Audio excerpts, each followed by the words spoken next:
This week's Parsha is Parshat Vayikra. We start the third book of the Torah. The third book of the Torah deals a lot with sacrifices, killing little animals, innocent animals, because you sinned, makes up a lot of this week's Parsha and next week's Parsha as well.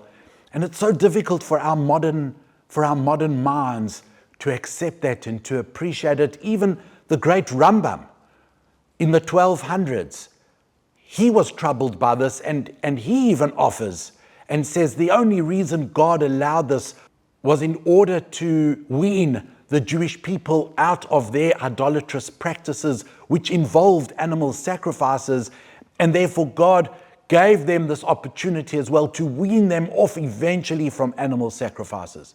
Of course, many other commentators argue vehemently with the Rambam, and they do not like this idea of the Rambam.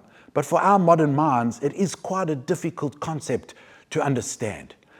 So where's the relevance for us? How do we get relevance from these parshiot that deal with animal sacrifices? So the answer is, I believe, and this is quite a personal answer, and that is the Beit HaMikdash, the temple, was definitely not a tourist attraction. You never went there and found people with their little cameras taking pictures and doing selfies in front of the Holy of Holies or in front of the menorah. That wasn't the point of the temple. It definitely wasn't a place for family fun or a day out.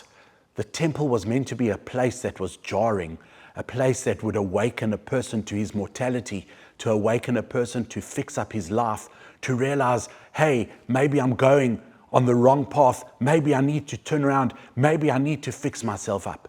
You know, a few years ago, I was busy doing a bit of DIY at my house, and I was busy, who knows what, but my hand went through a glass window and it slit, cut into my wrist, and the blood was pouring and spraying. Sorry to be so gruesome, but this is a very, very personal thing to me.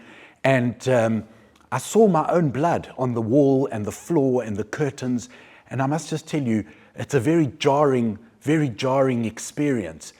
And it wakes a person up. All the blood wakes a person up to the frailty of life, to our mortality, to make us realize that even in the safety of your own home, a person can be in danger. If not for the grace of God, go I. And therefore, the Beit HaMikdash, I believe, as I said, on a personal level, was that type of jarring experience. It wasn't meant to be pleasant. It was to awaken in a person this idea of mortality, to awaken in a person the question that we need to challenge ourselves with all the time, and that is, am I on the right path? Am I traveling? Am I journeying in this life in the way that Hashem wants me to journey? Am I doing what is right? Or am I totally off the path and I need something to awaken me, to put me back on that path? And therefore, yes, as difficult and as foreign as these portions seem to us, I think their messages are very clear and very insightful. Shabbat Shalom.